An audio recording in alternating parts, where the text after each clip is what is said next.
Hi friends, welcome back to my channel. My name is Aina and I am an oncology pharmacist. If you've ever had food in a different country, chances are you've had food poisoning. And this really annoying case of diarrhea, stomach aches, or vomiting can really be a downer for your trip. When this happens, you probably just tough it out, thinking there's no way of preventing this anyway, so might as well enjoy all the delicious food on your trip and then suffer alone later on the toilet. But what if I told you you didn't have to do that? I'll also be inserting some footage of my recent travels to Japan and Taiwan and show you what food I ate. And at the end of the video, I'll show you a really simple tool to check how to prevent food poisoning for each specific country that you travel to. Tip number 1, get an E. coli vaccine. There are vaccines to prevent food poisoning when you're traveling. So what does that mean? We give ourselves a shot that contains a dead version of a bacteria or virus that tricks into our body into building a whole bunch of antibodies. And when the real bacteria or virus comes around, we already have a whole army of antibodies ready to fight it. E. coli is a group of bacteria that infect our guts. Some of them are harmless and don't cause any sickness, but there are 5 major types that can cause diarrhea. We all know by now that E. coli is the most common cause of travelers' diarrhea, but it's still massively underreported because, let's be honest, how many of us actually seek medical care or get our stool sample tested while we're traveling and have diarrhea? Not many, right? If you have, please let me know in the comment section and share me your story. We just tough it out, live miserably for the next few days, have it ruin a part of our trip, and just hope that it goes away. And the annoying thing is, no country is safe from E. coli. Even when you're traveling to a developed country like Japan, the US, New Zealand, the risk is small but still there. And of course, the risk is highest in developing countries like Mexico, Malaysia, or India. Not calling out any names, guys. I'm just reading off the names from my resources here. Because E. coli is spread through person-to-person contact, which is what we call fecal to oral transmission. Basically, if someone doesn't wash their hands well after going to the bathroom before preparing your food, or if you drink contaminated water. Basically, it's very hard to prevent, even if you're super careful about not eating raw food or not drinking tap water on your trip. So good news, bad news about this. The good news is there is a vaccine that can prevent this. And the best part is that it's not even a shot. It's a vaccine that you can drink. You can ask your doctor or pharmacist about this vaccine called Dukoral. It's indicated in preventing LT-producing ETEC, which is one of the 5 major types of E. coli bacteria. And it can also prevent cholera. Cholera is another type of bacterial infection that can cause really intense watery diarrhea, which can really quickly lead to dehydration. But the bad news is apparently this is not available in the US. It's available here in Canada, and I've sold it countless times to people who are traveling. So wherever you live, make sure you go ask your pharmacist about this. So this is the world famous Din Tai Fung, and they have chains all around the world. And I ordered the really famous xiaolongbao, which is the one with the crab meat. So let's give it a try. I hope I don't burn my mouth. So good. Really juicy. I think I would give it a 9 out of 10. Tip number 2, get a hepatitis A vaccine. Since we're on the topic of vaccines, this is another really important one that I recommend to people before they travel. Hepatitis A is one of the most preventable infections you can get while traveling. And again, that's because you can get this in both developed and developing countries. And you can have a completely normal standard itinerary, including popular restaurant spots, clean accommodations, but still get this infection. When you hear hepatitis, you're probably imagining symptoms like dark pee, skin turning yellow, which is what we call jaundice, and needing to take medications for life. You're probably thinking about hepatitis B or C, which are talked about a lot more than hepatitis A. And rightfully so, because they're a lot more serious and they're considered chronic illnesses. Hepatitis A, on the other hand, gives you relatively more mild symptoms. Things like nausea, stomach upset, diarrhea, fever, or just generally feeling tired. Sounds like the typical symptoms you might get when you get food poisoning, right? So you may even have had temporary hepatitis A but just not know it. Hepatitis A is pretty common in areas such as Asia, Africa, Central and South America, and Eastern Europe, which are pretty common travel destinations. It's also spread through person-to-person contact, the fecal-oral route, so it's hard to prevent even if you're being careful on your trip. So of course, the best way to prevent this is getting a hepatitis A vaccine. The antibodies can actually last many years in your body, so you're pretty much set for life. If you're not sure whether or not you've gotten it before, you can check your full vaccine history, or you can go to your doctor and ask them to do a hepatitis A antibody level check before you decide to get the vaccine. Do you think it's ready? I can't tell. Well, let's give it a try. It was just butter and soy sauce. Smells really good.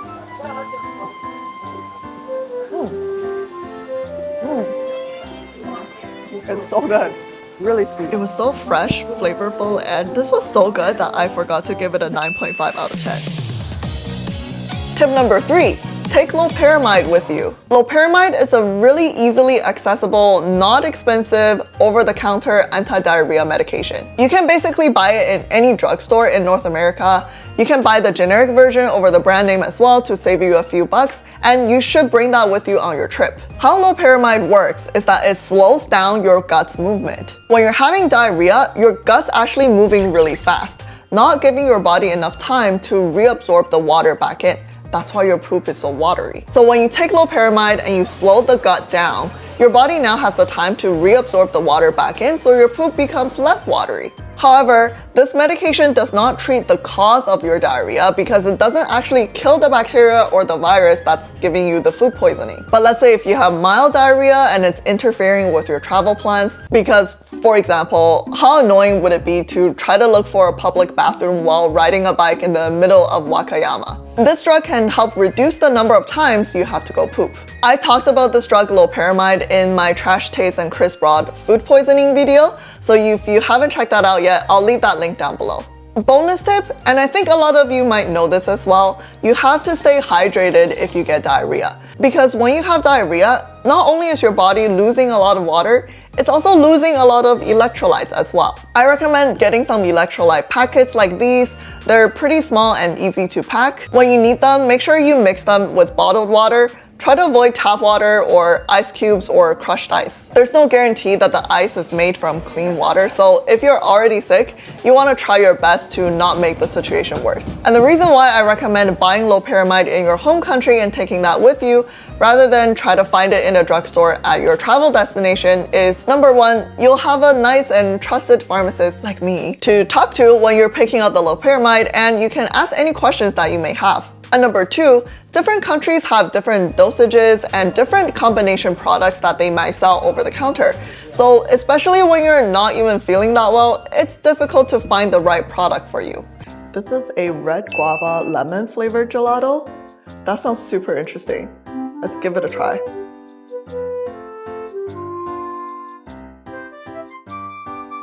Oh wow, it has a really strong guava flavor and a little bit tart, but it's still overall sweet, so I really like it. I think I would give this a 9.5 out of 10. Tip number 4, bring antibiotics with you. Now, this is not recommended for everyone and should only be reserved for those cases with really severe diarrhea. That means diarrhea with blood, or if you have a really high fever. If the diarrhea is mild, it usually goes away on its own anyway, and taking antibiotics won't make you feel any better. Plus, you're increasing the risk of spreading global antibiotic resistance. Antibiotic resistance means that if the antibiotic didn't kill 100% of the bacteria, the portion that's still alive is now resistant to this drug. We would now need a stronger antibiotic to kill this. And when this situation gets worse and worse, we now get these multi-drug resistant bacteria that's really hard to kill. But if you're traveling to a very high risk area, and I'll show you at the end of the video how to get that information, it is a good idea to book a doctor's appointment or go to a travel clinic for consultation to see if there is a need to bring some antibiotic with you, just in case you get these severe food poisoning.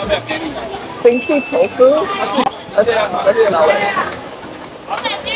It doesn't smell stinky actually.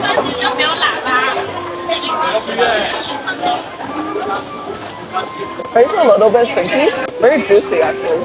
Maybe a 7 out of 10. And tip number 5, you want to avoid these travel mistakes. With all the vaccines and drugs you can take, it still comes down to your own practice to help you prevent food poisoning while you're traveling. Some are pretty straightforward, like don't eat raw food, don't drink tap water. Some are really strict and rules that you probably haven't thought of, like don't brush your teeth with tap water, or don't drink beverages that contains ice cubes or crushed ice. There are even ones like don't eat lukewarm food or don't eat fruits unless it's ones that you can peel. Actually, I'm super curious about this, so let me know in the comment section, what type of traveler are you? Are you the ultra paranoid careful type that you wipe everything including the bottled water before you take a sip? Or are you the type to pick up food from the floor with the 3-second rule? So how many of these rules you follow is entirely up to you, and it also depends on the destination that you travel to. When I was in Japan, I bought these grapes from a local market and I just ate them without even washing them, and I was fine. These grapes were ginormous, and they almost tasted like lychee. They were so juicy and so sweet. I'm definitely glad though that they came in a small container like these because I could just finish the whole thing on the spot. 8.5 out of 10. If you made it this far into the video, thank you very much. Like I said in the beginning, I'm going to show you now how to find food poisoning risk for a specific country that you're planning to travel to. So the first thing you want to do here is Google CDC travel guide. And you'll see, usually it's the first one that pops up. It's called Traveler's House CDC. So CDC stands for Center for Disease Control, and it's an American public health organization that has very up-to-date information about infectious diseases and other things. So let's click into this website and you'll see the section on your right-hand side called Destinations.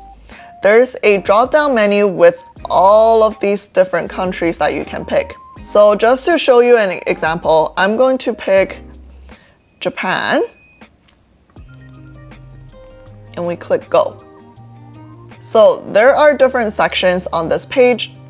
The first big section is called Travel Health Notices, and here it says there are no notices currently in effect for Japan, which is a good thing. The next section is called Vaccines and Medicines.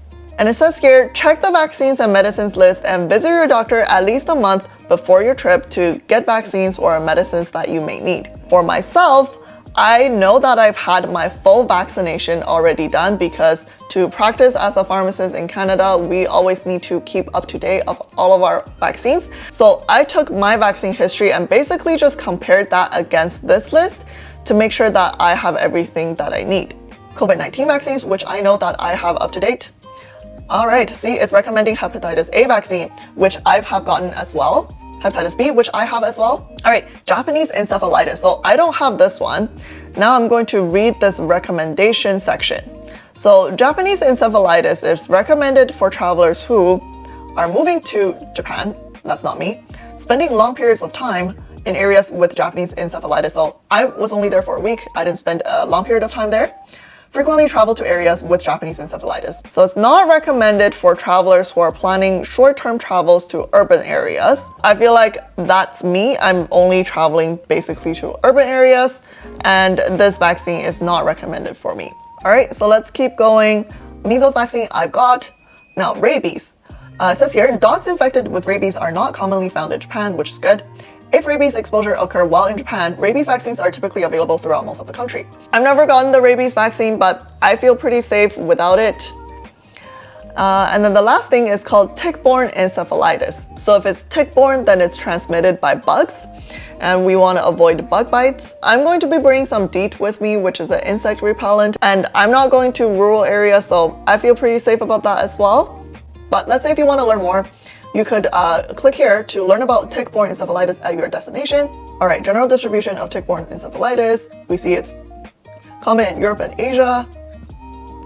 And it gives you a list of countries that you want to be careful for. Let's see if Japan is in here. A, B, C, D, E, F, G, H, I, J. There we go, Japan. Fewer than 10 cases diagnosed during the past 30 years. Oh, okay.